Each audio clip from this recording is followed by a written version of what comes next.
So hi everyone, welcome back to another video. I am Divansh, second year medical student. और आज की इस video में मैं आपसे बात करूंगा अबाउट द टॉपिक कि आपको नीट 2026 के लिए ड्रॉप करना चाहिए नहीं। अब जब हम बात करते हैं अबाउट द ड्रॉपर्स, तो मैं काफ़ी कैटेगरी के स्टूडेंट्स की बात यहाँ पे कर रहा हूँ, जैसे कि जिनका पहला ड्रॉप होगा, दूसरा ड्रॉप होगा, और या फिर जिनके मल्टीपल ड्रॉप्स होंगे, राइट। अब बात करते हैं पहली कैटेगरी ऑफ स्टूडेंट्स की जिनका पहला ड्रॉप होगा, राइट। अब देखो क्या होता है कि क्लास 11-12 में तुम तैयारी स्टार्ट करते हो एंड यू जॉइन इंस्टीट्यूट और एनीथिंग, मतलब या तो तुमने कोई ऑफलाइन कोचिंग इंस्टीट्यूट ज्वाइन किया या फिर कोई ऑनलाइन कोचिंग इंस्टीट्यूट ज्वाइन करा एंड यू स्टार्ट प्रिपेयरिंग। अब क्या होता है कि काफ़ी बार स्कूल के बाद यू कैन नॉट मैनेज इतनी सारी चीज़ें, और अपनी स्कूल के साथ अपनी तैयारी को मैनेज करना काफ़ी डिफ़िकल्ट हो जाता है। तो अब ऐसे में क्या होता है कि बहुत सारी चीज़ें छूट जाती हैं और बहुत सारे लूप होल्स रह जाते हैं तुम्हारी प्रिपरेशन में, राइट।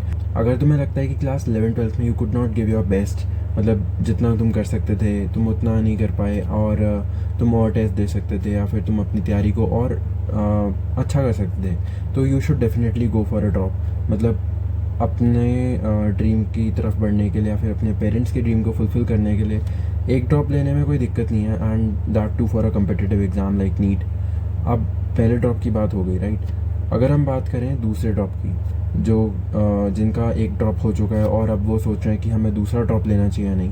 अब देखो बात वहीं पे फिर से अब देखो बात ना फिर से वहीं पे आके अटक जाती है कि तुमने अपने पहले ड्रॉप में अपना 100% दिया कि नहीं।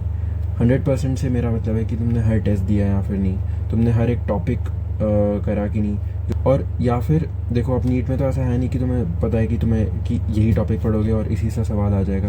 तुम्हें सारी चीज़ें पढ़नी है, राइट। और तुम्हें पता था कि तुमने सब कुछ पढ़ा, तुमने बायो में 100% दिया, तुमने फिज़िक्स में एक एक सवाल सॉल्व करा, तुमने DPPs लगाई, तुमने PYQs वगैरह अटैम्प्ट करे, और तुमने हर एक टेस्ट दिया।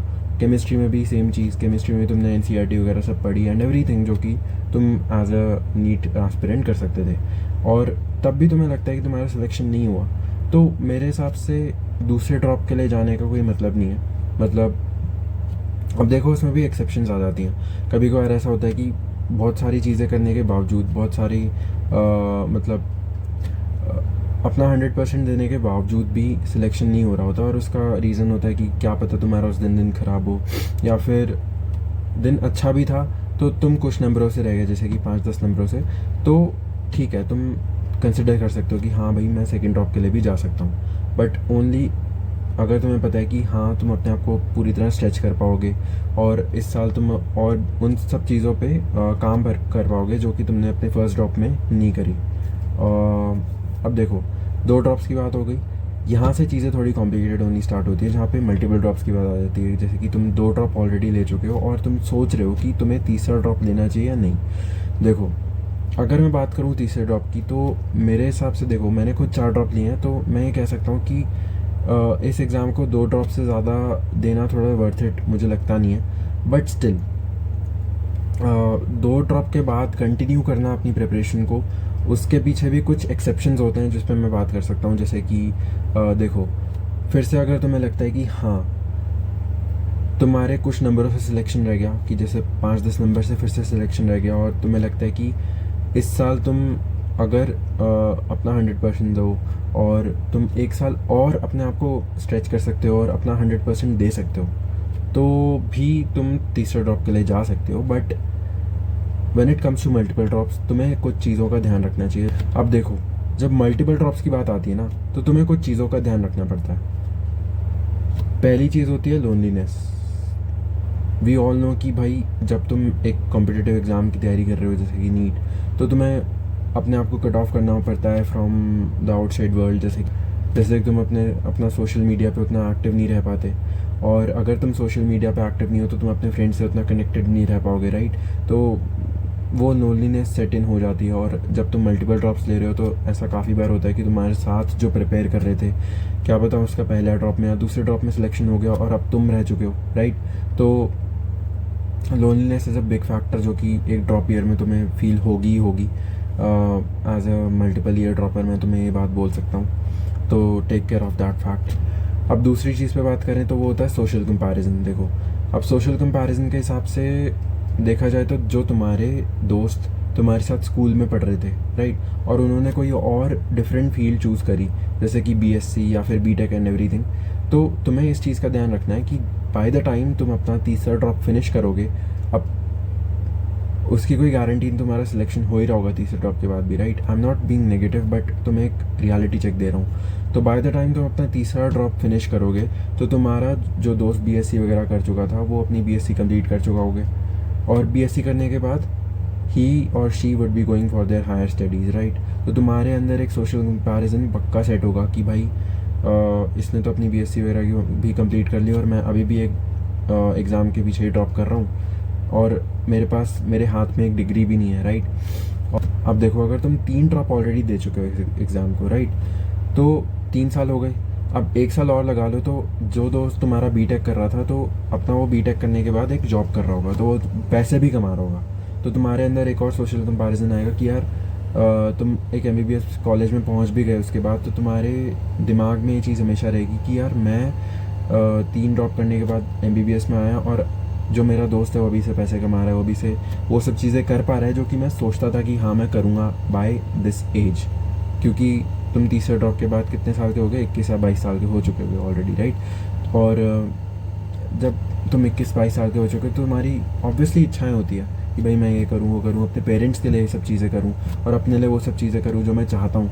अब जब तुम दूसरे इंसान को देखते हो कि हाँ भाई वो भी वो सब चीज़ें कर पा रहा है और वो भी अपने पैसों से, राइट, तो तुम्हारे अंदर वो सोशल कंपैरिजन पक्का सेट इन होगा ही होगा।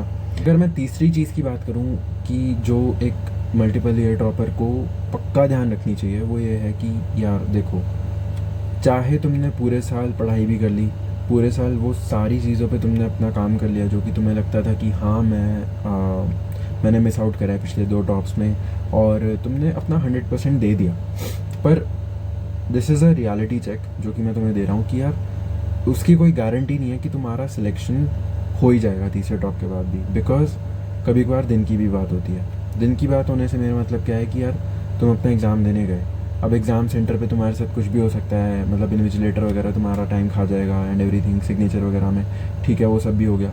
अब क्या पता वहाँ पे उस दिन तुम्हारा दिन ही ना हो, दिन ना होने से मतलब क्या है कि भाई पेपर टफ आ गया, अब पेपर टफ आया, तुम्हारा दिमाग नहीं चला, तुम पैनिक करके तुम्हारे अंदर एंजाइटी सेट इन हो गई और तुमने पूरा अपना पेपर ख़राब कर दिया।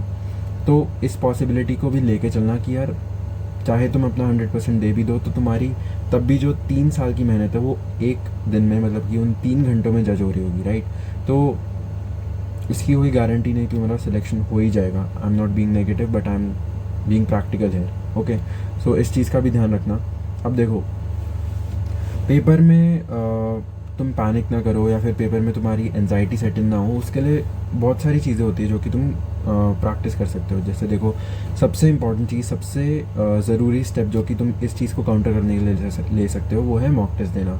मैक्सिमम मॉक टेस्ट दो, और मॉक टेस्ट भी वो नहीं कि यार तुम ऑनलाइन मॉक टेस्ट दे रहे हो। ऑनलाइन मॉक टेस्ट दे के तुम्हारे को रियल एग्ज़ाम की फील कभी भी नहीं आ पाएगी, क्योंकि क्या है, नीट एक ऑफलाइन एग्ज़ाम है, राइट।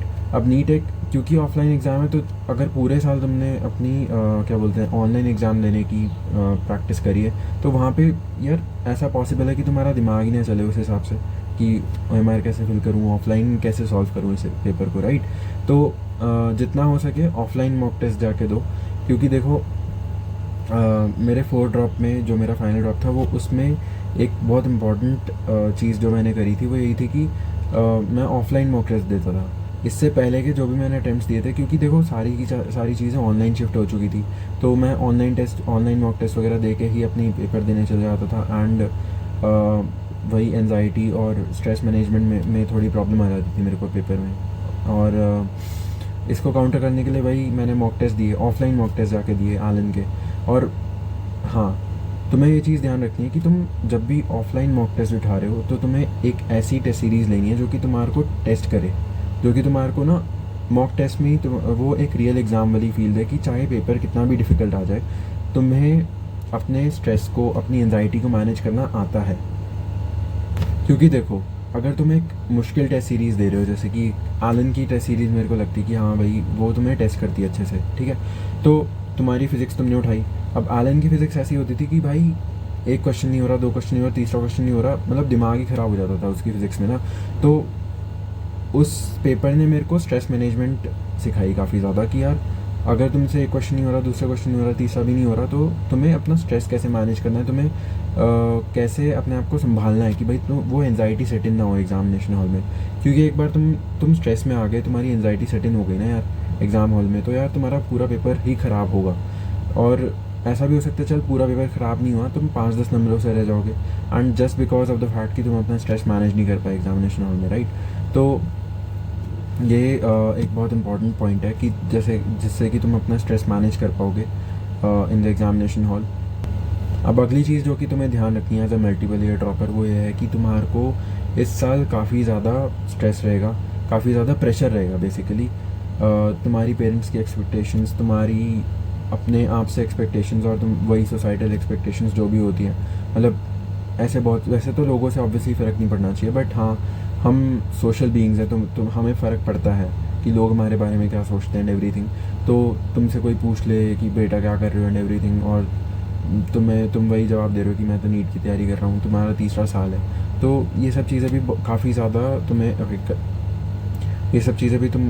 तुम्हें अफेक्ट कर सकती है throughout the year. So इस चीज़ का भी ध्यान रखना as a multiple year drop. अब मेरा मानना यही है कि यार देखो, अगर तुम 2 ड्रॉप ले चुके हो और तुम सोच रहे हो कि हाँ भाई तीसरा ड्रॉप करना चाहिए, तो just think this decision through. क्योंकि देखो 2 ड्रॉप के बाद भी there are lot of things that you can do. मतलब ऐसा नहीं कि लाइफ ख़त्म हो चुकी है और MBBS ही सब कुछ है। इसके बारे में मैंने अपनी प्रीवियस वीडियो में बात करी है, बट स्टिल देखो, बट हाँ अगर तुम 2 ड्रॉप के बाद भी सोच रहे हो कि हाँ, अब तुम अगर हाँ सोच रहे हो कि हाँ भाई तीसरा ड्रॉप लेना ही लेना है, तो तुम्हें इस चीज़ का पक्का ध्यान रखना है कि क्या तुम अपने आप को उसी कंसिस्टेंसी से पूरे साल खींच पाओगे अपनी तैयारी में या फिर नहीं, राइट। क्योंकि देखो नीट की तैयारी ऐसा नहीं कि लास्ट के 2-3 महीने में करोगे तो आराम से हो जाएगा, ऐसा कुछ नहीं होता। तुम्हें पूरे साल ही पढ़ना है, चाहे तुम पिछले 2 साल से पढ़ते आ रहे हो, बट स्टिल तुम्हें अपनी कंसिस्टेंसी मेंटेन करनी ही पड़ेगी पूरे साल, राइट। अब तुम्हें अपने आप से सवाल करना है कि क्या तुम में इतनी ताकत है, क्या तुम में इतना मतलब इतना तुम्हारे अंदर वो चीज़ बची है कि तुम 1 साल और अपने आप को दे सकते हो इस एग्ज़ाम के लिए। अब अगली चीज़ पे मैं वही बात कर रहा था कि हाँ वो एक मोनोटनी भी सेट इन हो जाएगी कि तुम पिछले 2 साल से वही सारी चीज़ें पढ़ते आ रहे हो, तो तुम्हारे लिए थोड़ा सा टफ होगा कि उन्हीं चीज़ों को बार बार पढ़ते रहना, ठीक है। तो वो भी तुम्हें देखना है कि क्या तुम उन्हीं चीज़ों को बार बार पढ़ सकते हो फिर से, और उसी कंसिस्टेंसी से पढ़ सकते हो कि नहीं, right. So this is it from my side for this video. और अगर आपका कोई भी डाउट हो related to your NEET preparation and all, और ड्रॉप में कैसे अपने आप को मैनेज करना है, अपनी तैयारी को कैसे लेके चलना है, so you can always comment down and I will try to reply to each and every one of your comments. और मैं वैसे इस चीज़ पे एक और वीडियो लेके भी आऊँगा कि तुम्हें अपने आप को संभालना कैसे है throughout the drop year, और तुम्हें वो कंसिस्टेंसी कैसे मैनेज करनी है, राइट। और अगर तुम्हें ये वीडियो अच्छी लगे तो like this video and subscribe to my channel if you feel like.